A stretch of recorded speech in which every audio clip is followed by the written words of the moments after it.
It's time now for a look at the latest in local news and the news. The state legislature in session.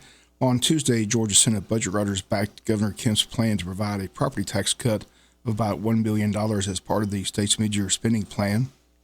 Georgia House this week could approve another $1 billion income tax rebate that Governor Kemp has proposed in his State of the State address earlier this year, a measure that is expected to quickly pass the Senate as well.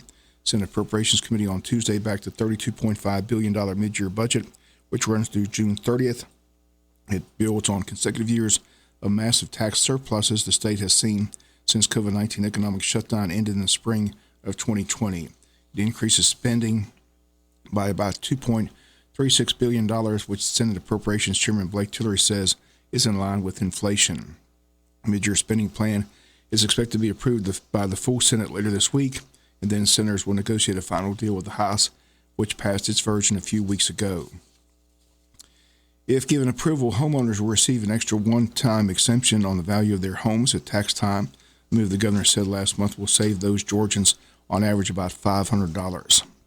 Under legislation, the House is expected to approve, and again, the governor's proposed many Georgians will receive an income tax rebate, as they did last year, $500 for married couples who file jointly, and $250 for single filers. Senate version of the mid-year budget also includes $50,000 safety grants for each school, money to help students who may have fallen behind academically during the COVID pandemic, and more money in dozens of other areas such as healthcare, housing development, prisons, and public safety. Once again, we'll be checking in with our local delegation in Atlanta, get their thoughts on what's taking place during the session. Hopefully today we'll hear from State Representative Buddy DeLoach. Again, that's hopefully coming up this morning on the world-famous Butch and Bob Show. We'll be back with more news after this word from our sponsor, the commercial messages, so please stay tuned. Wayne County registered voters will begin heading to the Hall Richardson Recreation Center this coming Monday, February 27th, and begin voting whether or not to pass the East Bloss for the Board of Education. A 1 cent penny for education raises millions of dollars over a 5-year period. If passed, it's projected to raise $30 million in a 5-year period for the school system. Voting begins Monday at 8 a.m., and voting will take place Monday through Friday at the Hall Richardson Recreation Center for 3 weeks from 8 a.m. till 5 p.m., all the way up until March 17th, with election date set for Tuesday, March the 21st. Hall Richardson Rec Center is the location, 660 North 4th Street. On the day of the election, voters will go to their assigned precinct to vote. There's also 2 Saturdays of early voting as well. School Superintendent Dr. Sean Kelly will join us this Friday on the Butch and Bob Show to encourage voters to get out and support the East Bloss. School looking to build a new ROTC center and a new Ag Center. Those are the top 2 projects for the school system. Other projects and other money will be spent at the discretion of the superintendent and the school board. And the East Bloss runs out in June of 2024, so the vote takes place this year. Once again, it all begins Monday, February the 27th at the Hall Richardson Recreation Center.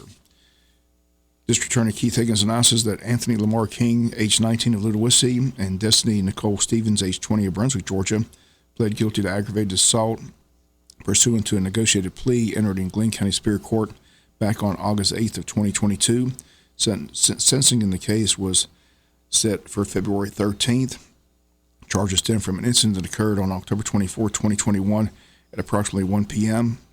when the Brunswick Police Department officers responded to a shooting at Brooklyn Homes in Brunswick, Georgia, where the victim of the shooting, 19-year-old Jeremiah Hicks, was shot 5 times. The day before the shooting, Hicks and the mother of his child were involved in a domestic dispute where both were arrested. Following the arrest, his child's mother told her ex-girlfriend Destiny Stevens about the domestic dispute, and Stevens then told her brother Anthony King. On the day of the shooting, Stevens drove King and a juvenile co-defendant to Hicks' residence in Brooklyn Homes. King and the juvenile went to the front door looking for Hicks, but he was not home at the time. They waited for Hicks to return, and when he arrived at the residence, King and the juvenile co-defendant chased him, and King fired a handgun at Hicks, shooting him 5 times before he collapsed. Stevens then picked up King and the juvenile and drove away from the area. Shooting was captured on Brooklyn Homes surveillance video. On August 8, 2022, King pled guilty to aggravated assault, possession of a firearm during the commission of a felony, and Stevens pled guilty to aggravated assault. On February 13th of this year, Glenn County Superior Court Judge Stephen Scarlett sentenced King to 20 years to serve in the Department of Corrections for the aggravated assault and 5 years probation for the possession of a firearm during the commission of a felony, to run consecutive to the aggravated assault sentence. Stevens was sentenced to 20 years to serve 7 in the Department of Corrections. Juvenile co-defendant's case is pending disposition within the next few weeks. We'll be back with some final news notes after this word from our sponsor and other commercial messages, so please stay tuned. This past weekend, the Wayne County Board of Tourism Hog Jam, a very successful event. 99 hunters, 17 wounded warriors, and 19 youth participated in this year's event. Friday night, $100 biggest hog ended in a tie. Michael Shaver of Jesup with 176 pounds with a gun, and Colin Bob of Odom, 176 pounds with a gun. Saturday night, the $100 biggest hog was Rat Johnson, 261 pounds with Rex Johnson, 135 pounds with a bow. First place $1,000 gun winner went to Lindsey Dinkins of Ludowici, 3 hogs, total weight of 722 pounds. Second place, $500 gun winner, Rat Johnson of Ludowici, 3 hogs, total weight of 680 pounds. Third place, $250 gun winner, James Davidson of Danville, Georgia, 3 hogs, total weight of 588 pounds. First place, $1,000 bow winner, Rex Johnson of Ludowici, 3 hogs, total weight 431 pounds. Second place, $500 bow winner, Ben Gordon of Spencerville, Indiana, 3 hogs, total weight of 140 pounds. $250 biggest hog killed by a youth was Jameson Pye of Odom, 236 pounds. $250 biggest hog killed by a female was Lindsey Dinkins of Ludowici, 264 pounds. $250 biggest hog was Caleb Corson of 172 pounds. $500 Wounded Warriors winner was Andres Colin, 3 hogs, total weight of 506 pounds. $250 Wounded Warrior winner was Derek Morris with 3 hogs, total weight of 408 pounds.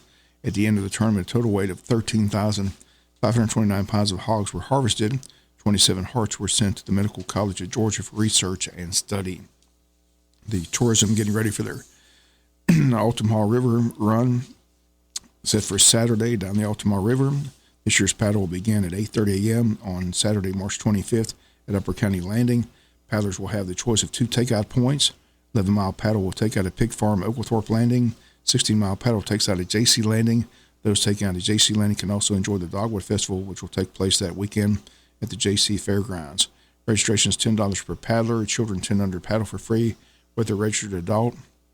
Altamaha River Expeditions has canoe and kayak rentals for $45 each. You can contact them at 912-294-3604.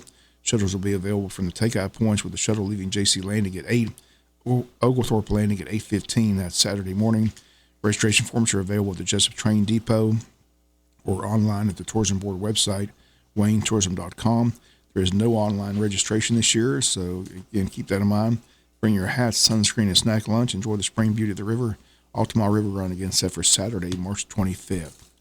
Wayne County Chamber of Commerce is set today for their 14th annual Taste of Wayne. Again, the date Thursday, April 13th from 6 to 10 p.m.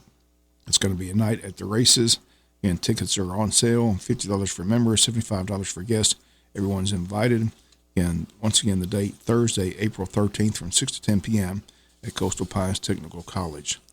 That's going to do it for latest in local news. Sports comes your way in a few minutes. Bob Morgan, have a great day.